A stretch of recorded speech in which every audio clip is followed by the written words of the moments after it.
उस गांव में राजू नाम का एक खिलौने वाला था। वो बाजार में अच्छे खिलौने बेचा करता था।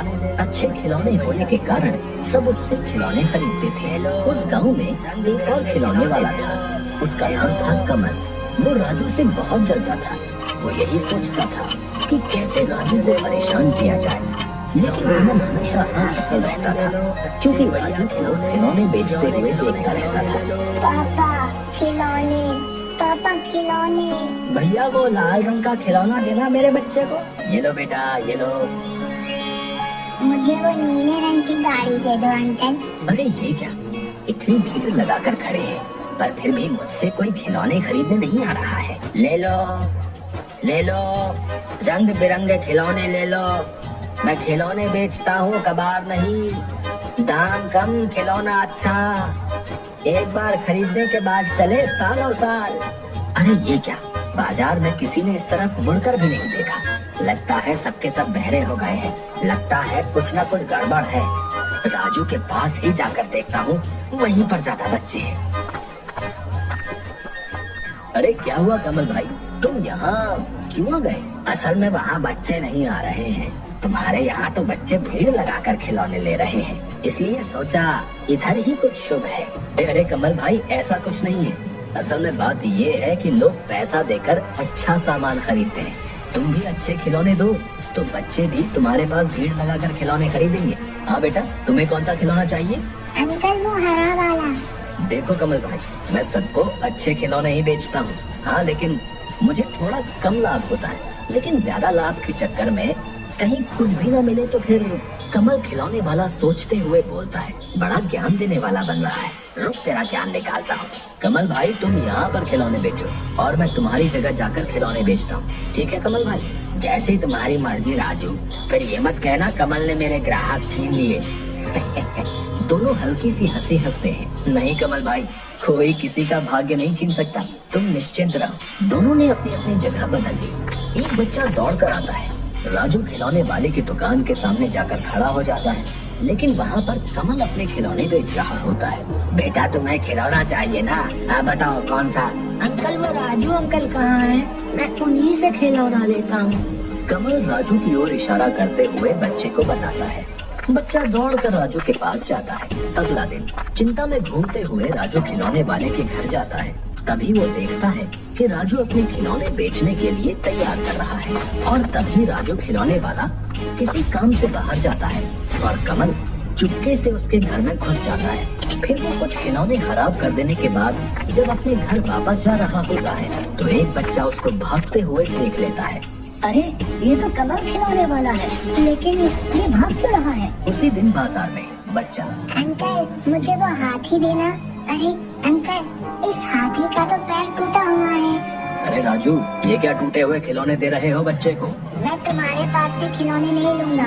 राजू अंकल, आप मुझे टूटे हुए खिलौने दे रहे हो। तभी कमल आवाज लगाते हुए बोला, आइए आइए आइए, रंग बिरंगे खिलौने, मजबूत खिलौने, अच्छे खिलौने, बिना टूटे हुए खिलौने मिलेंगे मेरे पास। आइए, इधर आइए। तभी बच्चे दौड़कर कमल खिलौने वाले की दुकान पर चले जाते हैं और उससे खिलौने खरीदने लगते हैं। अगले दिन राजू खिलौने वाला सभी खिलौने अच्छे से पैक करने के बाद चारों तरफ अच्छे से देखकर तौलिया लेकर नहाने चला जाता है। उसके बाद कमल राजू के खिलौने वाली जगह पर आया और कमल ने पहले की तरह ही राजू के खिलौने खराब कर दिए। आज बाजार में कमल के पास भी बहुत भीड़ थी बच्चों की। तभी राजू की दुकान पर, मुझे वो घोड़ा दे दो, लेकिन देखना टूटा ना हो। नहीं नहीं, कल पता नहीं कैसे टूट गए खिलौने, मुझे पता ही नहीं चला। राजू बच्चे को खिलौना उतार कर देता है, परंतु घोड़े की पूंछ टूटी होती है। अरे ये क्या, ये कैसे टूट गया? अंकल देखो, घोड़े की पूंछ टूटी हुई है। लेकिन टूटे कैसे? ये सही है, कल हाथी आज घोड़ा, रोज टूटे खिलौने दे रहे थे। क्यों अंकल, ऐसे खिलौने क्यों दे रहे हो आप हमें? राजू के सभी बच्चे जो उससे खिलौने खरीदते थे वो सभी कमल से खिलौने खरीदने लगे। सभी ने राजू को ठग और झूठा समझना शुरू कर दिया और इधर कमल तरक्की कर रहा था। ये सब देखकर राजू चौंक गया और राजू खिलौने वाला मन ही मन सोचने लगा, ये कमल का ही काम है, लेकिन साबित नहीं कर पाऊंगा। अगर मैं सच्चा हूँ तो एक दिन सबको सच जरूर पता चल जाएगा। कमल खिलौने वाला इसी मौके की तलाश में था। फिर वो मिट्टी के खिलौने बिना पकाए उन पर रंग करके बेचने लगा और लोगों को ठगने लगा और बच्चों को पागल बनाने लगा। अगले दिन हंसते हुए कमल खिलौने वाला अपने घर अरे सुनती हो, कहाँ हो? खिलौनों को अच्छे से रंग करो, मैं बाजार जा रहा हूँ किसी काम से। आज तो मैं बाजार में अकेले ही खिलौने बेचूंगा। अच्छा सुनो, आज अगर सारे खिलौने बिक गए ना तो कल हम और ज्यादा खिलौने पर रंग करेंगे। ज्यादा गड़बड़ के चक्कर में पकड़ में मत आ जाइएगा। तुमने क्या मुझे कच्चा खिलाड़ी समझा है क्या? हम खिलौनों पर ऐसे रंग करेंगे कि ना किसी को पता चलेगा कि खिलौना कच्चा है क्या पक्का है। कोई समझ ही नहीं पाएगा और मुझे लाभ ही लाभ होगा।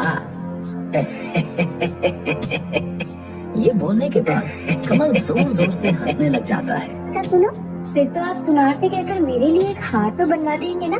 बताइए ना। बनवा दूंगा, तुम थोड़ा सब्र रखो। है, समझ गई? कमल की पत्नी गीता ने खिलौनों पर अच्छे से रंग किया। उसके बाद कमल खिलौने लेकर बाजार की ओर जाने लगा। रास्ते में कमल को राजू मिला। अरे राजू, बाजार नहीं जाओगे? नहीं, मैं बाजार नहीं जाऊंगा। मैं उसी दिन बाजार जाऊंगा जिस दिन गांव वाले मुझे बुलाएंगे। राजू दूसरे गांव में गली गली घूमकर अपने खिलौने बेचने लगा। वो जोर जोर से आवाज लगाता। धूप से, गर्मी में उसे बहुत कष्ट होता था, पर इसके अलावा राजू के पास और कोई दूसरा रास्ता नहीं था। राजू खिलौने वाला दूसरे गांव में आवाज लगाते हुए, खिलौने ले लो, खिलौने ले लो, खिलौने ले लो, अच्छे बढ़िया खिलौने, खिलौने खिलौने खिलौने ले लो, खिलौने ले लो, अच्छे बढ़िया खिलौने। कमल रात को घर में लाभ के पैसों का हिसाब कर रहा था और कमल की पत्नी लालची नजरों से देख रही थी। कमल हंसते हंसते कहता है, अरे सुनो गीता, आज सारे खर्चे को छोड़कर लाभ हुआ है 700। कल और ज्यादा खिलौनों पर रंग करना पड़ेगा। आज खिलौने कम पड़ गए बाजार में, सभी बच्चों को नहीं दे पाया। अच्छा सुनो, अपने कालू सुनार से कह तो दिया है ना? कह दूंगा जी, कह दूंगा। महीने के आखिर में ही कहूंगा। काम थोड़ा जमने तो दो। अगले दिन बाजार में, मुझे वो गाय चाहिए काले रंग की। बच्चा खिलौना लेकर बोला, ये क्या अंकल, इसका तो रंग उतर रहा है। क्या? नहीं तो। ये देखो अंकल, रंग मेरे हाथ पर आ गया। हो सकता है, हो सकता है। कल हमने इस पर ज्यादा रंग कर दिया था, इसलिए हो सकता है। छुपकर एक बड़ा आदमी देख रहा होता है। वो बोलता है, रंग ज्यादा करने से तो ऐसा नहीं होता। ये क्या बात हुई? ये तो कुछ गड़बड़ लगती है, छानबीन करनी पड़ेगी। वही आदमी राजू को मिलता है रास्ते में। क्या राजू भैया, बाजार में नहीं बेचते अब खिलौने? नहीं भाई, पता नहीं क्या से क्या हुआ, कुछ भी समझ नहीं पाया। मैंने सब अच्छे तरीके से खिलौने तैयार किए, लेकिन जब बाजार में जाकर बच्चे को दिए तो कुछ खिलौने टूटे हुए निकले। फिर दूसरे दिन भी ऐसा ही हुआ। राजू भैया, मुझे जरा शक हो रहा है, बताऊं कि ना बताऊं? नहीं, अभी नहीं बताऊंगा। पहले सबूत जुटा लो, उसके बाद बताऊंगा। सच्चाई की जीत होती है और बुरे लोगों की होती है हार। अगले दिन कमल के घर पर वो आदमी कमल की खिड़की के बाहर सब कुछ देख रहा होता है।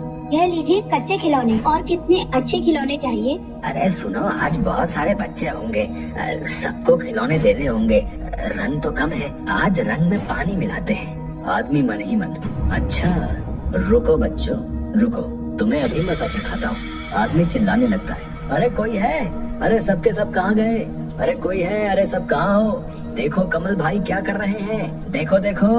इतने दिनों से तुम लोगों ने कच्ची मिट्टी खरीदी है और पक्की मिट्टी का भाव दिया है। देखो देखो कमल भाई क्या कर रहे हैं। कमल और कमल की पत्नी पंचायत में सिर झुका के खड़े हैं। जिन लोगों ने कमल से खिलौने खरीदे थे वो भी खड़े हैं। पंचायत में आदमी बोलता है, कमल भाई ने राजू भाई के खिलौने खराब किए, क्योंकि उस आदमी ने कमल को राजू के घर से भागते हुए देखा था। छी कमल छी, बच्चों के खिलौनों में मिलावट करता है।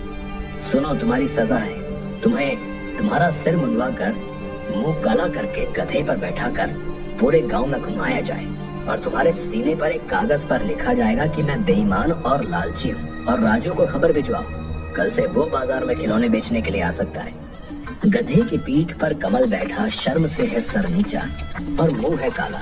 गांव वाले राजू के पास आए और बोले, राजू भाई आप ही बाजार में खिलौने बेचिए, हमारे बच्चों से गलती हो गई। राजू आसमान की तरफ देखने लगा और उसकी आंखों में आंसू आ गए। गांव वालों की नजर में अब वो चोर नहीं रहा। गांव के सभी लोगों ने राजू से माफी मांगी और अपनी भूल स्वीकार की। अब राजू के चेहरे पर मुस्कान आ गई। जो सच्चा है उसकी विजय जरूर होती है।